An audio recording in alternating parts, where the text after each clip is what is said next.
Honda Africa Twin 2021 model was born in the desert and is ready for anywhere. It's time to soar, to be truly free and feel your tyres bite into the dirt, seeking the grip and the escape that you need. The motorcycle beneath you is a tool, your tool, and you ride together as one. This is the Africa Twin, forged through the furnace of countless miles for the ride of a lifetime. Pure off-road performance with a new chassis, new bodywork and new riding position ensure complete off-road control. Because control is everything in the dirt, so Honda have completely redesigned the Africa Twin chassis with a lighter mainframe, an aluminium CRF 450 R-style swing arm and bolt-on aluminium rear subframe are matched to adjustable long travel Showa front forks and rear shock. The riding position is tailored for sitting and standing with high-set handlebars and a contoured, slimmer seat. Taut, rally-style bodywork is equally slim with compact front fairing and screen. The dual headlights are full LED and have automatic DRL technology for piercing and consistent daytime visibility.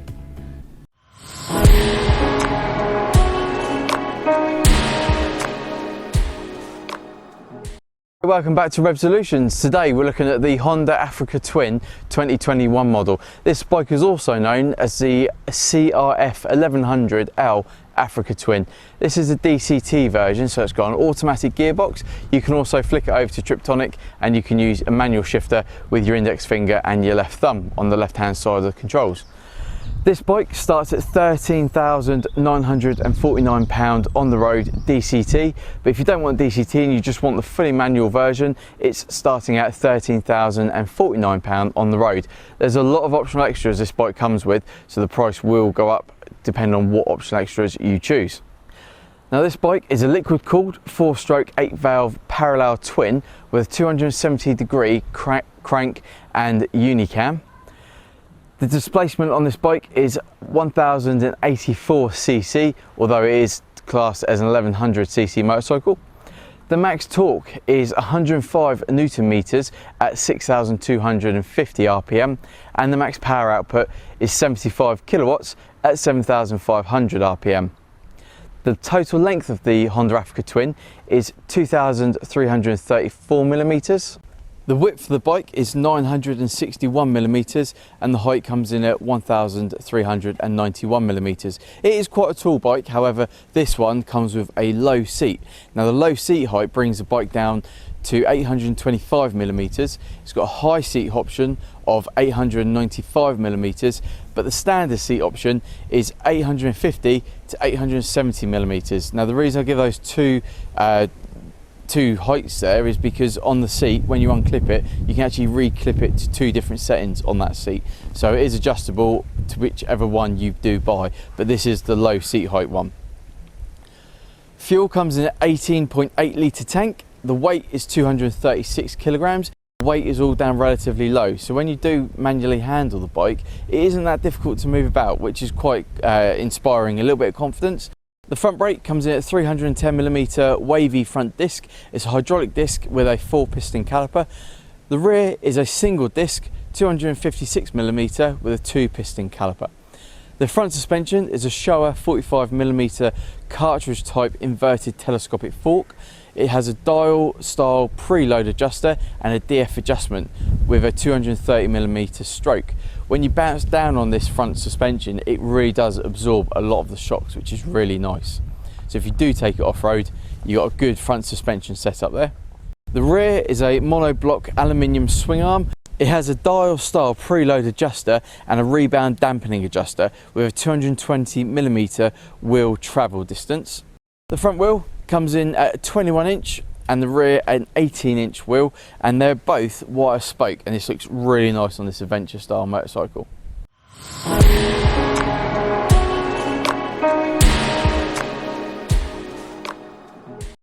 Now when it comes to actually using the Honda Africa Twin, on the left hand side of the handlebar where your clutch would normally be, you've actually got your handbrake. On this one, it sits proud really far to the front of the bike when you're riding. When you apply it, you pull it in nice and tight. You've got a little switch just at the top there. You flick it and it activates the handbrake. To release it, just give it a squeeze and it shoots straight back out. As there are no gears on this bike, so you can't leave it in gear if you're on the slope, up or down. The left hand side you have your Triptonic up down shifter, which is really good. It's almost instantaneously, as soon as you flick it, it just goes straight through the gears. You got your headlight pass, also your high beam that will stay on, you lift it up. Below that you've got your function buttons, and this integrates with the actual TFT display on this bike, also your mobile phone and your presets. So if you do have something set up on your preset, you go through your function button and you can adjust it on here. For this motorcycle, the preset is set at the audio level for your intercom. Down here you've also got your controls for your TFT display. You got your horn, your hazard button, and also your indicators. Onto the right hand side, the off side, you've got your engine start, engine stop, your automatic and manual transmission selector. So at the top here you've got your neutral button, you've got below that your drive and your sport mode. The sport mode has got 3 presets on that one as well. I've had it in the number 3 the whole time. You've also got your automatic and manual transmission button. Once you press the grey one, that then kicks it into manual if you're in automatic, and vice versa. Below that you've got your cruise control. Press that one, it activates cruise control, and then you've got your down and your up selector for your different speeds on your cruise control. Top, you've got your function button. Again, like I said, you can preset that to whatever you want, and then you can have that running through the TFT display. Walking to the front of the motorcycle, this one comes with a short windscreen, which is good for general use. However, if you are on the motorway system or a long journey, you do want this a little bit higher. So as an optional extra, I personally opt to get a taller windscreen. However, if you're on a budget, this one will do absolutely fine. You could potentially get a little clip-on windscreen just to get the airflow come straight up over the head. So it is a good windscreen, but I would look to change it personally. Come down to the front of the bike, you got your headlights. These have got angel eye halos that are daytime runners. Also got your normal headlights and then your high beam. Like with most Honda motorcycles these days, your LED indicators are illuminated the whole time, and when you indicate they start flashing, so that's a nice little feature.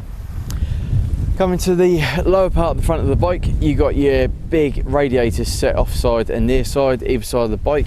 These come with radiator guards, which is a nice little feature because, let's face it, you don't want a stone flicking up and smashing your radiator. Your horn is situated just at the back of the offside front fork as well. Got a nice mud hugger for the front. Your 2 brakes, your wavy brakes, good on off-road tyres on this motorcycle. I've been on quite a lot of loose surfaces recently and the tyres grip no problem whatsoever. You can also change your mode settings, which I will go through on another video specifically on that TFT display.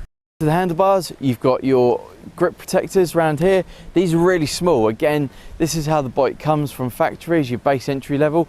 I personally opt to get bigger hand guards because when you're on a motorway, you might as well not have these at all. I think they're more just to protect the levers a little bit, and maybe your hands if you're going off road and you're getting some branches flick into them. But I would go for the bigger hand guards. Styling. Down low on the bike, you got a good bash plate which runs quite the length of the bike underneath, so if you do take it off road, you have got a nice bit of protection right there. The exhaust comes down and it's also got a nice case protecting it as it sweeps up to the back box. Down here you can see the fans for the radiators, they're on both sides of the motorcycle. Sweeps down to the nice bronzy colour engine guard down the front. You got your pillion pegs there, your foot brake. It's got good grip on that foot brake. It's really got a lot of teeth on there, so it really gets your boot stuck into it, so you shouldn't slip off that one. Got a nice black swing arm on the bike. It just sets the bike off nice and high. You got a high rear tail here, and you got underneath, you got a good section there with a lot of protection for the back wheel, throwing the mud forward if you do take it off road. The rear tyre again on off-road tyre, and it is really grippy on loose surface, which is fantastic. Coming to the rear of the motorcycle here, you've also got your LED indicators, which are nice and bright. You've also got your LED tail light, which is really nice and bright at night time. You've got your nice rear hugger, which just comes over the rear of the bike, stopping any spray coming up. Around the near side of the motorcycle, right smack bang in the middle, next to the keyhole for the pillion seat, you've actually got your preload adjuster, so you can have it higher or lower setting. That is really easily accessible, straight down the middle, turn it either way, give it a go and see what setting's best for you. The tank on this bike is nice and narrow here, but when you're standing up on this bike, you can really get your legs and your knees tucked in to the tank. So even if you are standing up on the bike, you do have a little bit of safety and security knowing you're still tucked into that tank. Wind mirrors, they give amazing visibility when you're riding. They're fully adjustable, nice and easy. Just give them a good twist about to get your best position for them so you can see backwards. The Tft display at the front is in a fantastic location. It is smack bang in the middle. You can see everything this bike has to offer. Below it, you've always got your speed, your gear indicator, or also your automatic transmission. It has a grip handle on this bike, so you can hide this underneath the rear seat, or you can leave it out. I've left it out just so it gives it a little bit more mobility when you do start moving the bike around. You've got something to grip onto at the rear. Now I'm going to sit on this bike. I've taken this around Wales, so check out the other videos we've done on the Welsh trip. With luggage on the rear, you're not going to swing your leg over. It's going to make it really difficult. So what I've learned to do on this motorcycle is stand on the foot peg, bring your leg over, and then you're standing. Once you're in this position, it just makes it nice and easy to sit down on the bike. Now, this is on the side stand. Leg, I can't touch the floor. However, my left leg is on the peg and my right leg is completely flat-footed. And again, like I've said, this is the low seat height. This is absolutely spot on for me on this motorcycle. If it was a little bit taller on the seat height, I think I would struggle, because even so low as this one is, I have had a few moments where I think, am I going to get the right foot down? Is the ground sloping away? At that point, you think, I'm glad I got the low seat height. For the pillion rider, you've got decent foot pegs. You can obviously hold on to the grip in the middle, or you can hold on to the rider. It's quite a wide seat at the front for the pillion. It does taper off at the back. However, it is a really thick, spongy seat, which does make it quite comfortable to sit on. So this is the Honda Africa Twin 2021 model. Like I said, it's a DCT version. Starts just under £14,000. It is a good value motorcycle. This bike is courtesy of Crescent Honda in Southampton. Have a look at their website. I've linked the description below. They've got a lot of bikes on their website. They've got used bikes, brand new bikes, and they do really good deals. So head on over to Crescent Honda if you're interested in a Honda motorcycle, or if you're interested in their Part X deals. They've got a lot there for you to check out. Thank you for watching this edition of Rev Solutions with the 2021 Honda Africa Twin DCT model. Please give us a big thumbs up if you like this video. Click the subscribe button to get more notifications as soon as our next videos come out. And until next time, ride safe and we'll see you soon.